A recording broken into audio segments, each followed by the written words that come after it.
안녕하세요. 현희입니다. 이번 영상에서는 하나금융지주의 25년 실적을 기반으로 주가를 예상해 보도록 하겠습니다. 이번 당기순이익은 4조 29억입니다. 전년 대비 7.1% 성장하였습니다. 컨센 기준으로는 마이너스 2.3%로 조금 못 미쳤습니다. 상세하게 확인해 보도록 하겠습니다. 계열사별 당기순이익 현황입니다. 하나금융에서 늘 아쉬운 점은 비은행입니다. 하나은행은 작년 대비 11.7% 성장, ROE 10.8%로 괜찮은 실적입니다. 아쉬운 계열사는 증권 캐피탈입니다. 하나증권은 작년 대비 5.8% 역성장입니다. 그리고 ROE는 3.52%입니다. 최소 이익을 4,500억은 달성해야 최소한의 ROE라도 나올 듯한데 지금의 실적은 매우 아쉽습니다. 더불어 이번 컨콜에서도 26년 하나증권의 이익 예상을 2,500억 수준으로 가이던스한 부분도 매우 아쉽습니다. 그동안 유상증자로 수혈한 자본이 얼마인데 강성묵 대표께서는 반드시 4천억 원 이상의 체력으로 만들어야 합니다. 정말 최소한의 기준입니다. 그리고 하나캐피탈입니다. 전년 대비 약 54.4% 역성장입니다. ROE는 2%입니다. 은행 예금 수준이라니 캐피탈 업계가 힘든 건 알고 있지만 현재보다 최소 2배 이상의 이익은 내야 한다고 생각합니다. JB금융지주의 J비우리 캐피탈이 2,800억을 했는데 하나캐피탈이 530억이라니 많은 반성을 해야 합니다. 너무나도 크게 역전당했습니다. 하나생명은 흑자 전환했습니다. 장기보험을 지속 추진하면서 성장을 이어가기를 기대합니다. 하나금융지주의 전체 자본의 30%가 비은행에 배분되었습니다. 그럼 최소한 전체 이익의 30%는 달성해줘야 합니다. 그런데 12% 수준이라니,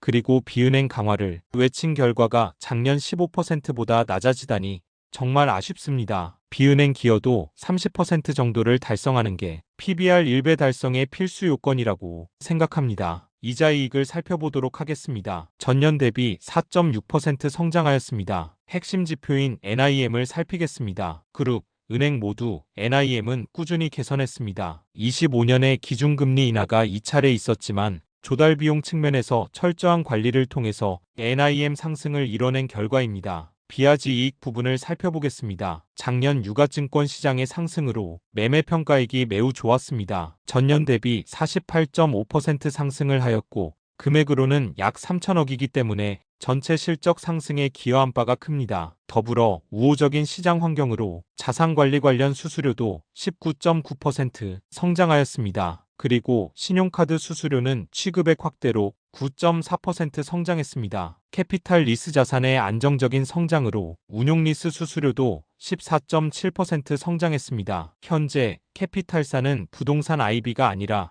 자동차, 의료기기 등의 리테일 자산을 적극적으로 확대하고 있습니다. 너무 편향된 자산 구조를 가지지 마시길 바랍니다. 리테일 기업 자산이 1대1 비율이었으면 합니다. 자본 비율과 위험 가중 자산입니다. 자본 비율은 13.37%를 달성했습니다. 22년부터 꾸준히 상승 중입니다. 분기별로 자본 비율을 안정적으로 관리한다는 원칙 아래 6분기 연속 목표 구간인 13%에서 13.5% 사이로 관리되었습니다. 위험 가중 자산은 3.5% 상승으로 명목 GDP 성장률 수준에서 관리했습니다. 잘 관리되었다고 판단됩니다. 주주환원입니다. 현금 배당은 작년 3,600원에서 올해 4,105원으로 상승했습니다. 14% 상승시켜 주었습니다. 개인 주주를 위해서 배당소득 분리과세에 포함될 수 있도록 배당 서프가 나왔습니다. 분리과세 요건을 위해서 배당금은 매년 10%씩은 상승시키지 않을까 생각합니다. 자사주 소각은 상반기 4천억을 진행합니다. 1분기 2천억, 2분기 2천억입니다. 그리고 25년에 진행 못한 490억도 상반기 중에 진행합니다. 작년에 7,540억을 소각했는데 올해는 최소 8천억 소각으로 예상됩니다. 그리고 주주 입장에서 또 하나의 희소식은 감액배당입니다. 이번 이사회에 논의하여 26년 1분기 배당부터 적용될지도 모르겠습니다. 발표되고 현실화되면 시장은 한 번 더 환호할 것 같습니다. 그리고 PBR이 0.8배가 되면 자사주 소각과 배당 비율을 고민한다고 합니다. 현재는 0.76배로 임박. 아무래도 금융지주 주주 구성의 특징은 현금 흐름 입금이 중요한 주주가 많습니다. 각종 연기금은 연금의 지급을 위해서 소각보다는 배당 비중을 늘리는 것을 원하는 주주들도 꽤 있을 것입니다. 그렇기 때문에 0.8배 수준에서 심도 있게 고민해보겠다는 사인을 준 것이라고 봅니다. 전체를 배당으로 준다면 8,000원에 가까운 배당이 지급됩니다. 현금 흐름을 기반으로 영원히 보유하고자 한다면 배당도 나쁘지 않은 옵션입니다. 그럼 올해 가이던스를 살펴보겠습니다. NIM, 성장 등 전반적으로 달성 가능하리라 봅니다. 주목하고 싶은 것은 수수료 이익에서 두 자릿수 성장 달성과 ROE 10% 이상 달성을 위한 비은행 부문 수익성 개선입니다. 26년에는 비은행이 얼마나 개선될지 지켜보겠습니다. 계열사의 CEO를 살펴보도록 하겠습니다. 전 대표이사가 매우 중요하다고 생각하기에 한 번씩 꼭 살피는 편입니다. 우선 하나금융에서 가장 스타 CEO라고 생각하는 이호성 CEO입니다. 25년에 하나은행장으로 취임하자마자 실적을 반등시킵니다. 24년에는 그룹의 핵심인 하나은행의 실적이 하락해서 걱정을 했었는데 이호성님이 돌아오고 반등하였습니다. 그리고 하나은행장 취임 전에는 23년도와 24년도에 하나카드장으로 하나카드를 성장시킨 바가 있습니다. 이때부터 이호성님을 주목하였는데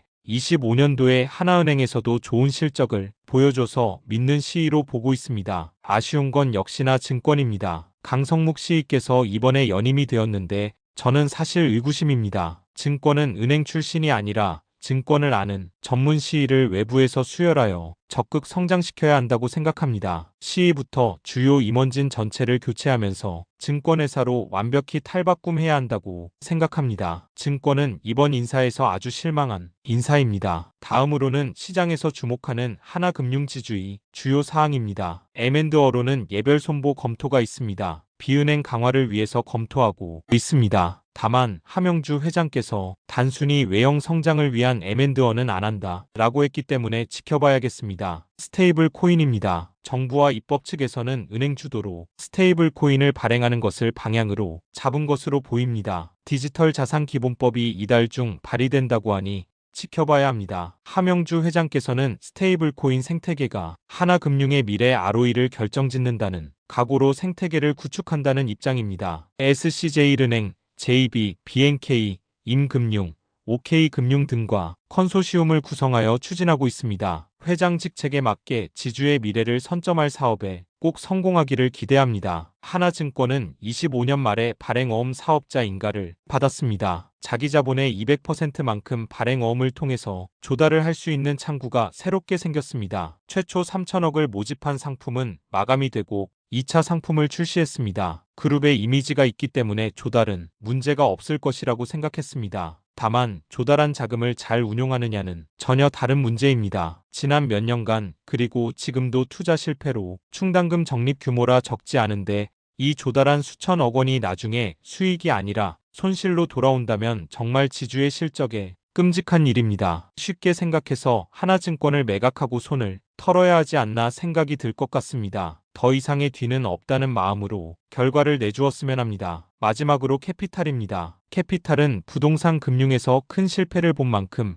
포트폴리오 재조정에 들어갔습니다. 자동차 금융 확대로 리테일 부분을 확장하는 것입니다. 23년 2분기에 총 채권 중에서 자동차 비중이 37.9%였지만 25년 2분기는 45.8%로 성장했습니다. 균등한 포트폴리오로 회사 실적을 안정적으로 유지하기를 기대합니다. 많은 우려가 있었지만 사실 이러한 우려는 하나금융의 오랜 우려입니다. 이미 시장에서는 그 수준을 반영하여 가치가 결정된 것으로 보입니다. 제가 처음 투자했던 23년 3월부터 최근까지 CAGR 약 49%로 저에게 좋은 수익을 안겨주고 있는 감사한 회사입니다. 24년 초, 25년 하반기, 26년 초 3번의 리레이팅을 통해서 기업은 주주에게 보답하였습니다. 포트폴리오 리밸런싱 차원에서 올해 초에 비중을 축소한 게 아쉽긴 합니다. 역시 성향상 저는 한번 매수하면 계속 들고 있는 게 맞는 것 같습니다. 추가로 매수하고 싶은 부분은 추가 현금 흐름으로 매수하는 게 저에게 맞고 그러다 보니 더 현금 흐름에 집중하나 봅니다. 만약 PBR 1배를 달성한다면 현재의 이익 규모로는 약 16만원까지 상승이 가능합니다. 상승 여력은 약 31%인데